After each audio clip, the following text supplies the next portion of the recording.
Selamat datang di Sangiang Wara, kawasan pesisir Bima dengan bentang alam yang mengagumkan. Orang Sangiang menyebut tempat yang akan kami tuju Nisa Payi atau Pulau Payi. Sebagian lain menyebutnya Nisa Kramat. Saking banyaknya legenda yang melekat dengan pulau penuh misteri ini.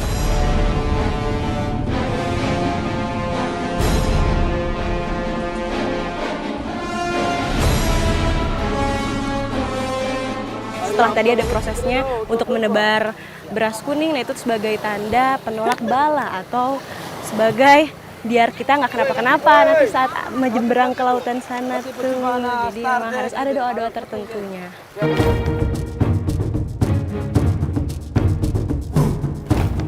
Dengan perahu layar kami lebih mudah merapat ke pinggir pulau. Berbeda dengan kapal besar, resikonya cukup tinggi karena bisa pecah menghantam karang akibat beratnya beban bodi kapal.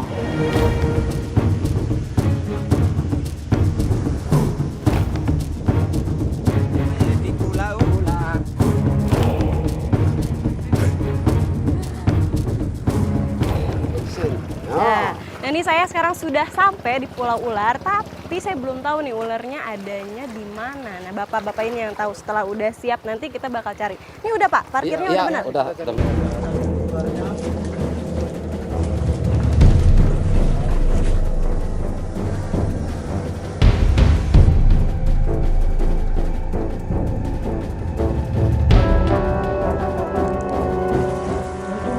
Mana? Aduh, hati-hati Bapak. Aduh. Oh, adanya di batu-batu situ ya Pak? Oh ini, dia ngumpetnya di mana? Di situ. Ular apa namanya Pak? Ular laut namanya. Di mana?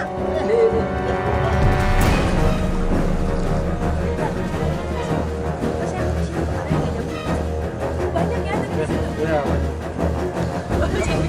Oh di sebelah situ. Nah ternyata ulernya adanya tuh di nih selip-selipan batu seperti ini. Jadi memang dia kadang kalau misalnya sudah mulai pasang dia akan keluar mencari jalan. Kayak begini nih, ini lagi pada keluar.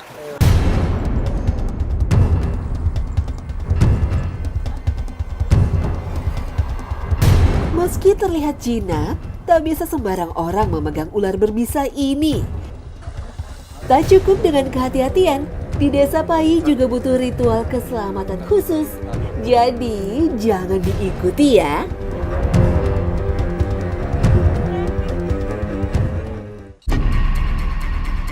Saat siang, suhu air laut cenderung panas akibat sengatan sinar matahari. Hal ini membuat kadar oksigen menipis dan memaksa sang reptil keluar dari air. Lagi.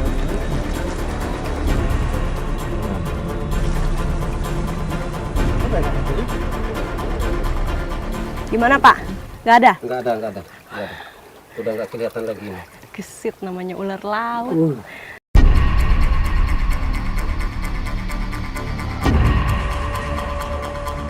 Kami memutuskan memasuki gua kecil di Pulau Ular.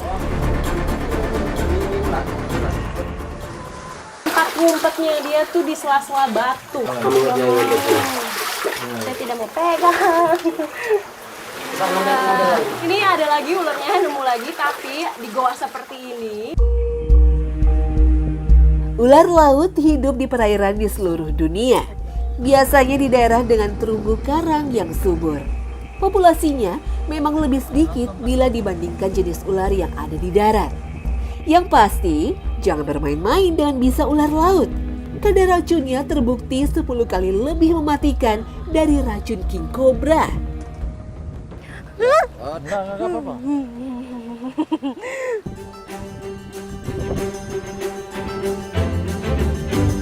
Inilah puncak Pulau Ular. Di balik beragam legenda dan puluhan spesies ular laut yang mematikan, Pulau Ular di Desa Nisa Payi punya kecantikan panorama yang benar-benar luar biasa.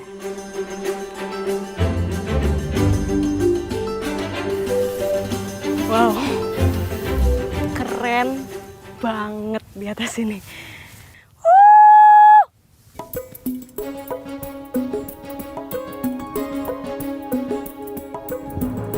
Panorama dari puncak Pulau Ular tak bisa diungkapkan dengan kata-kata. Pemandangan Pulau Sangiang, daratan utama Sumbawa, dan juga suasana di puncak pulau, sungguh tiada duanya.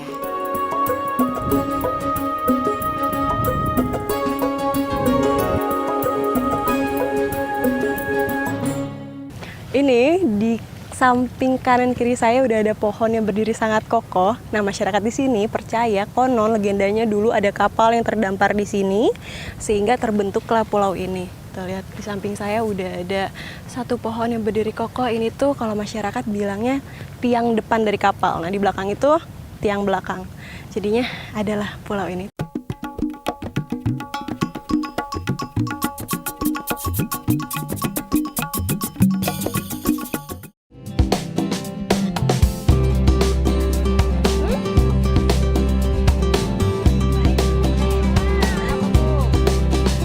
Tradisi Basiru di Pulau Sumbawa merupakan bentuk rasa syukur masyarakat. Kegiatan seperti ini dapat kita temukan mulai dari Bima di bagian timur hingga wilayah Sumbawa Besar di ujung barat.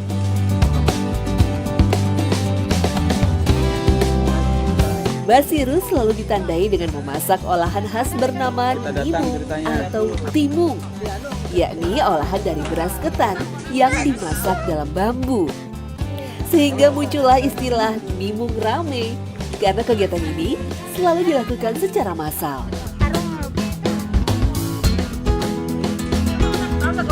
Nimung di Sumbawa harus ditemani kuah kaldu olahan. Sajian kuliner kaldu pendukung nimung dibuat dari ikan maupun ayam.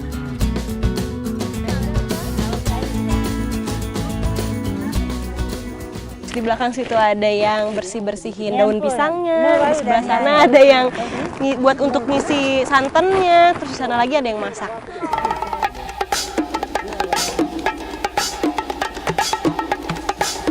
Untuk membuat nimung harus ditambahkan santan dari hasil perasan kelapa tua. Tujuannya tentu untuk memperkuat cita rasa gurih dari beras ketan. Selain itu, minyak yang akan keluar dari santan akan membuat nimung tidak lengket pada daun dan bambu.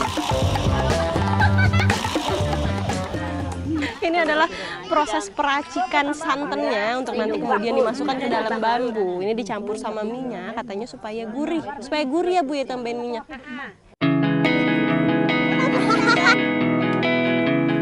Bambu sebagai media masak memang masih cukup populer di Indonesia. Yang digunakan biasanya bambu muda yang masih memiliki banyak kandungan air. Bagian atas bambu harus ditutup. Dengan cara ini, uap panas yang tercipta akan mematangkan bahan dengan sempurna.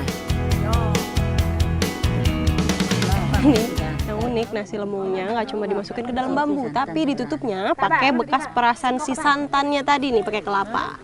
Gini. Tuh, ditutup di atasnya. Biar matang ya Bu ya, biar nggak keluar-keluar. Iya, biar nggak keluar berasnya. Nah, ini udah masuk ke proses pembakaran dari nasi limbung. Nah, ini membutuhkan waktu sekitar 2 jam. Jadi kalau misalnya buat yang mau makan nasi limbung tapi udah lapar banget, kayaknya nggak usah makan nasi limbung. Soalnya lumayan lama ya Bang, nunggu 2 jam sampai benar-benar matang. Nanti akan berubah warna menjadi hitam ya Bang ya.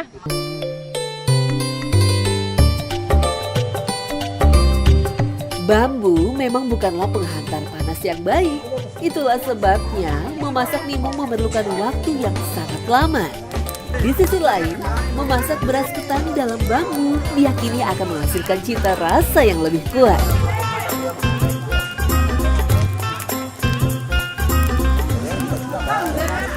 Ini kalau misalnya yang belakangnya sudah hitam, sudah mulai matang, ini harus dibalik dulu biar rata.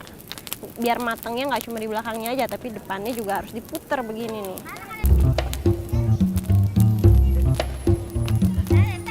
Benar saja, untuk puluhan nimung hari ini kami memerlukan waktu hampir 2 jam lamanya.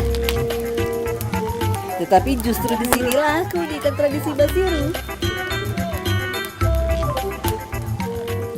Oh, udah panas. ini udah panas api ditambah panas matahari. Jadi memang ganti-ganti personilnya untuk ngangkutin bambunya ini. Aduh. Setelah udah dipotong-potong, dikeluarkan dari bambunya kayak begini bentuknya. Dan rasanya kayak ketan tapi gurih. Ini enak banget. Kalau di sini biasanya didampinginnya sama ayam santan nih, sama ini. Kuahnya berwarna kuning dan rasanya enak kali. Kayak opor.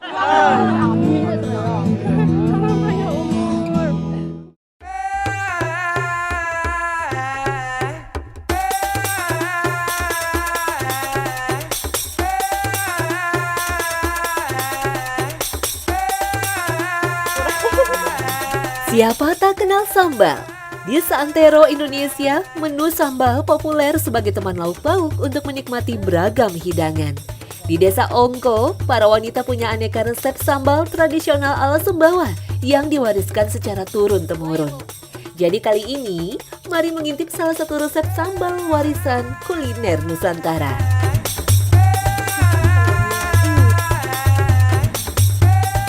Belum afdol kalau misalnya kita main ke suatu daerah tapi belum nyobain makanan khasnya. Nah, hari ini saya lagi mau bikin 3 sambal yang paling populer di Sumbawa. Tapi yang saya lagi mau bikin ini adalah sambal bohidungga ya Bu ya. Nah, di sini bahan utamanya adalah jeruk. Nih yang saya pegang. Tapi jeruknya jeruk khusus, jeruk Sumba ya Ibu ya. Jeruk Sumbawa.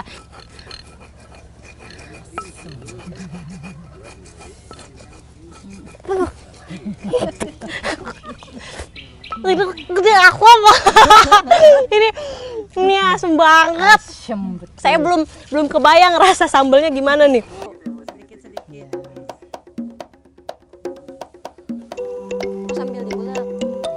Oleh warga desa Ongko, sambal ini diberi nama bohidungga atau bumbu dungga. Jeruk purut menjadi bahan utama, tapi bukan sembarangan jeruk purut, melainkan jenis jeruk purut yang berukuran besar. Singkatnya, daging jeruk purut diambil kemudian dicampur dengan racikan cabai yang sudah dihaluskan. Sekilas terkesan mudah, padahal mengkombinasikan rasa asam dan pedas agar tetap sedap di lidah butuh keahlian. Menurut cerita, bohidungga aslinya berasal dari kecamatan Parado di Bima. Namun karena rasanya nikmat, bohidungga kini menyebar luas ke seluruh pulau Sumbawa.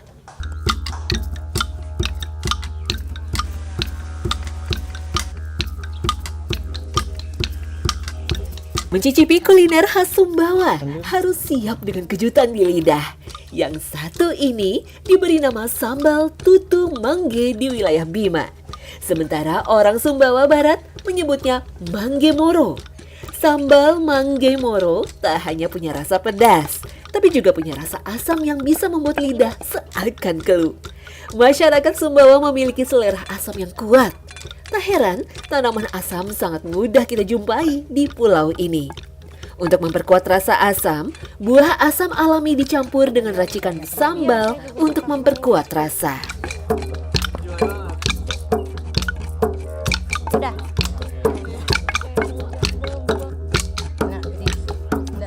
Ini saya kasih bumbu penyedap ya Bu. Selesai. Nah ini sambal yang kedua namanya mangge moro. Kalau bisa dilihat, ini bentuknya kayak begini. Tuh, agak kayak rujak bebek. Karena memang menu utamanya itu asam ya Bu ya, asam muda. Jadi warnanya hijau, pakai cabenya juga warnanya hijau. Rasanya, belum tahu. Aduh, iya. Asam kan Ibu?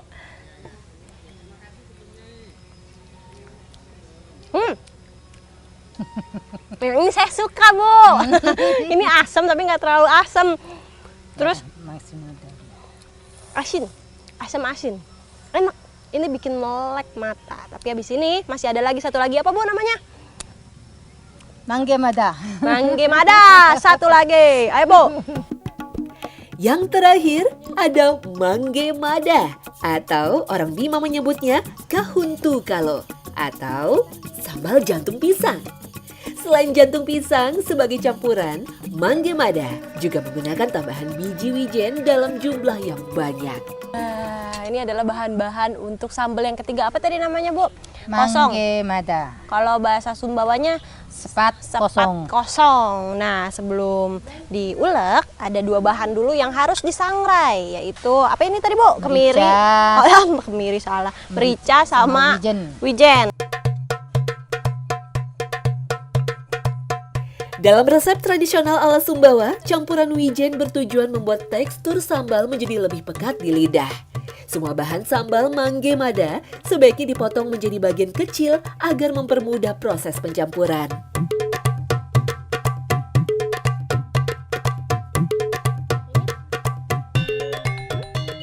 Oh, nah ini jadi makanan apa tadi, sepat kosong ya, Bu ya? Sepat kosong ini banyak banget campurannya. Ada apa, Bu? Ayam. Ah ya, masukin, Bu.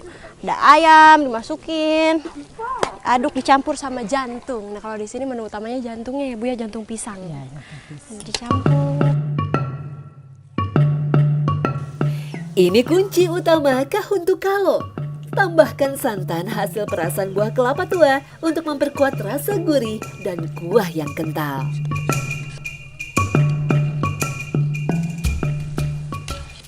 Ya, ini udah selesai. Sepat kosong. Nah, bentuknya seperti ini nih. Tuh, hari ini kita mau makan besar ya, Bu ya. Mari kita siapkan dulu, Bu. Yuk. Ya.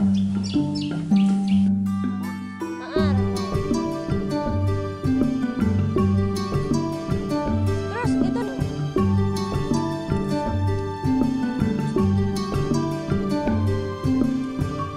waduh.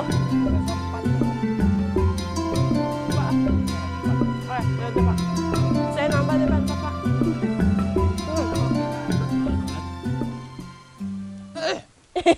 Ini rasa tadi apa ini? Sepat kosongnya ini penuh dengan lauk, dan gigitan pertama saya adalah kena udangnya, karena tadi di dalamnya itu ada udang, cumi sama ayam ya, Pak ya. Nah, ini dari ketiga sambal yang tadi udah dibuat, saya paling suka sama mangge moro. Nah, ini yang hijau ini karena rasanya tuh asam sama pedes. Kalau misalnya yang ini, yang merah itu, ini terlalu asam. Kalau buat saya terlalu asam. Jadi kalau buat teman-teman yang mau main ke Sumbawa harus cobain 3 sambal ini. Kalau misalnya belum nyobain, itu namanya belum ke Sumbawa. Wajib nih, Bu ya. Ini enak nih. Cocol. Sikat. Aduh.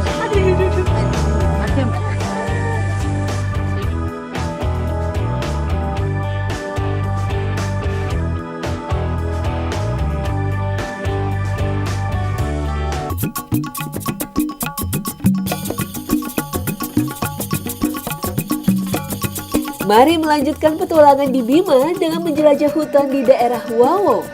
Hingga saat ini, hutan di pegunungan Wawo masih terjaga meski tergolong sebagai hutan buatan manusia.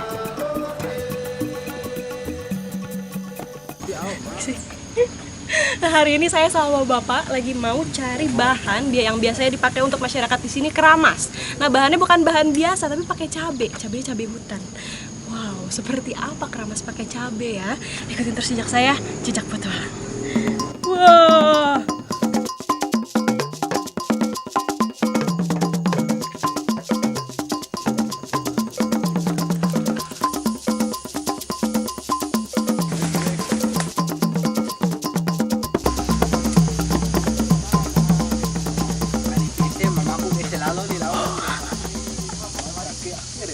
Ini pedes banget. Bapak, ini rasanya pedes banget. Ini baru digigit sedikit aja ini udah pedesnya. Emang kalau di sini disebutnya ini ya cabai gunung ya? Cabai gunung atau cabai hutan disebut juga cabai Jawa. Tumbuh di kawasan pegunungan dengan ketinggian 600 meter dari permukaan laut. Sejak dulu tanaman ini telah digunakan orang Sumbawa sebagai obat herbal untuk mengatasi beragam penyakit. Mulai dari masuk angin, sakit kepala, sakit gigi, hingga obat tekanan darah rendah. Di wilayah Bima, cabai gunung dikenal dengan nama sebia. Karena punya beragam manfaat, cabai gunung tetap dipelihara keberadaannya di dalam hutan. Sabar, Pak. Weh. Tadi dia buah sabianya. Nih bentuknya seperti ini.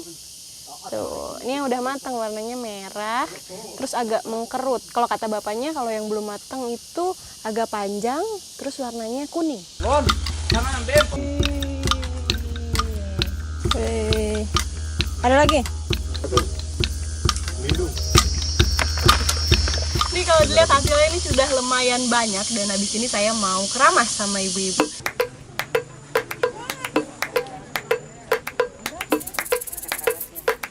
Tradisi ini telah ada sejak zaman nenek moyang dan masih dilakukan hingga hari ini.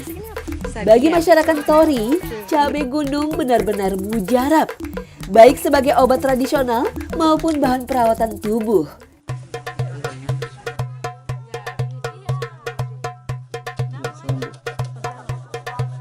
Untuk membuat sampo alami dari cabai gunung, diperlukan bahan tambahan lain, yakni parutan kelapa yang disangrai.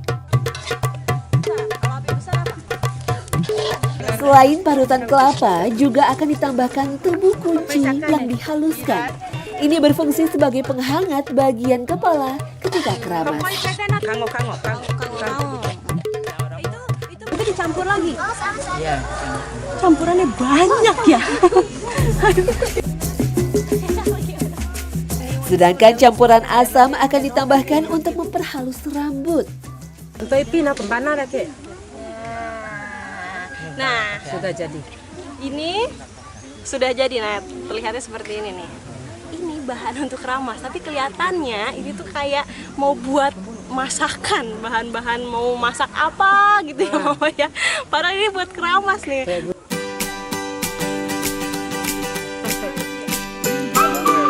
Meski cabai gunung memiliki segudang manfaat, kegiatan keramas seperti ini tidak bisa dilakukan setiap hari karena akan menimbulkan efek kecanduan.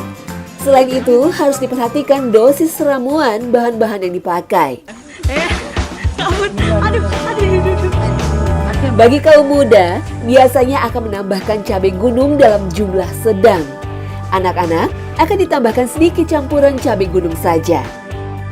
Bagi perempuan Tori, keramas dengan cabai gunung juga menjadi cara pemulihan terbaik pasca melahirkan. Keramas pakai cabai nggak seburuk yang saya kira ternyata. Saya pikir bakal panas atau gimana, ini enggak. Dan ini wangi loh. Nggak bau cabai sama sekali. Ini wangi kelapa sangrai ya Mama ya. Jadi pengen makan rambut sendiri. Kurang ayamnya aja nih. Nah ini efek yang saya rasakan setelah tadi keramas pakai cabai itu ini udah mulai kerasa anget-anget, terus agak-agak panas sedikit, tapi justru itu yang bikin tubuh kita hangat ya namanya, melindungi dari penyakit-penyakit. Ikuti jejak saya.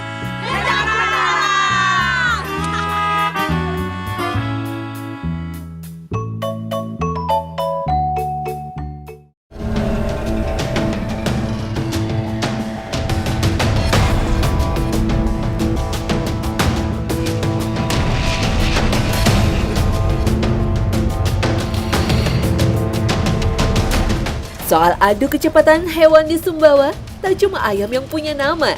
Kuda Sumbawa punya sejarah panjang sebagai hewan pacuan.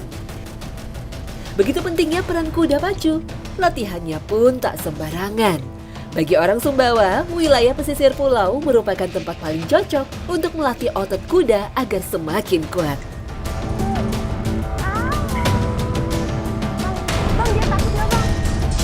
Kali ini, Pantai Saliper Ate Sumbawa menjadi pilihan untuk melatih kuda-kuda pacu agar semakin unggul.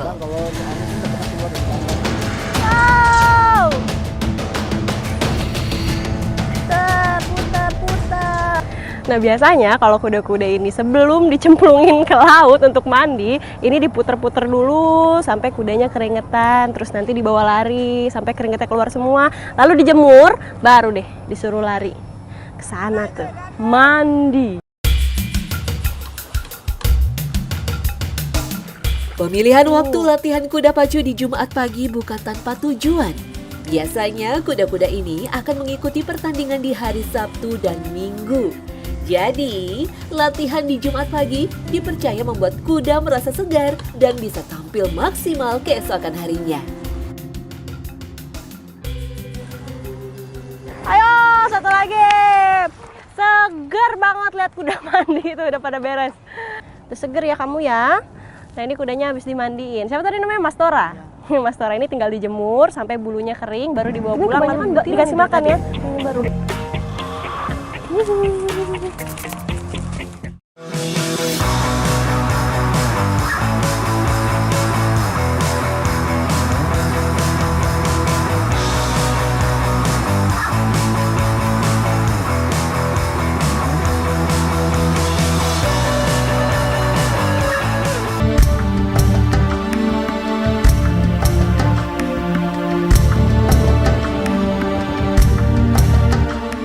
Dari pesisir, mari bergeser ke dataran tinggi Sumbawa.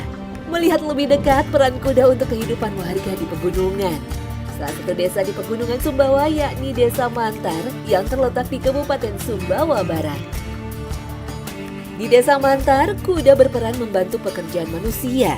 Seringnya kuda dipakai sebagai alat untuk mengangkut hasil panen dari kebun menuju desa.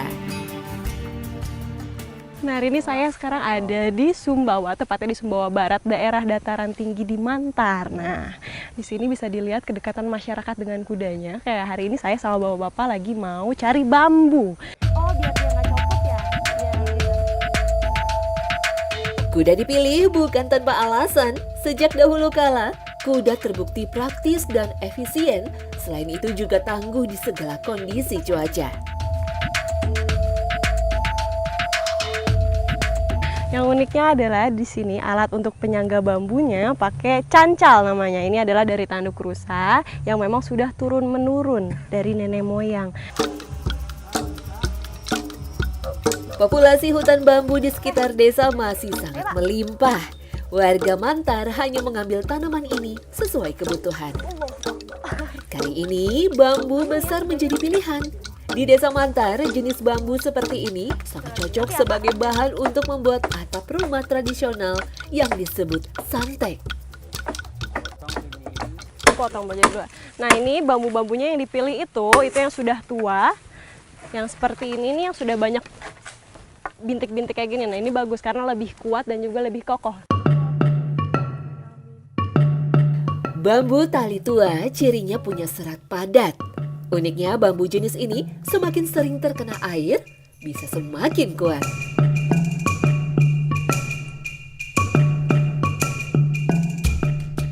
Sebenarnya bambunya bisa lebih banyak lagi dibawa sama kuda ini. Bisa sampai berapa karung, Pak? Ya, 1 karung itu bisa. Bisa sampai 1 karung.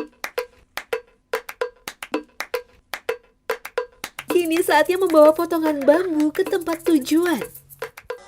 Disinilah kuda mengisi peran sebagai angkutan.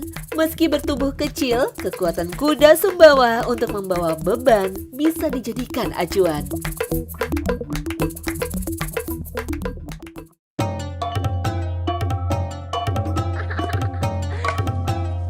Meski bambu merupakan tanaman serbaguna, tak banyak daerah di Indonesia yang memakai bambu sebagai bahan untuk atap rumah.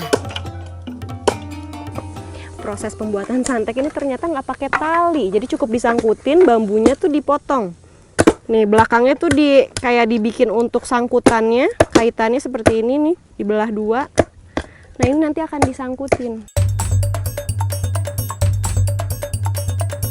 Perbaikan atap santek khas Desa Mantar unik dan menarik.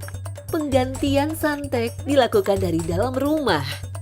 Bilah bambu disusun serapat mungkin agar tidak ada celah tersisa untuk air mengalir masuk.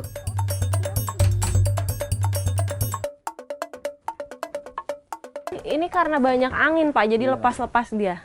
Tapi sebenarnya kuat sampai 20 tahun. Ya, sampai 20 tahun.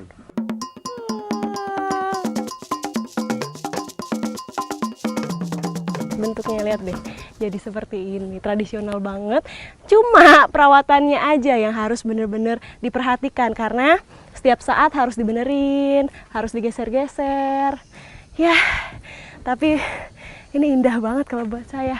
Rumah kebun dengan bentuk yang sangat otentik. Ikuti jejak saya, jejak petualang.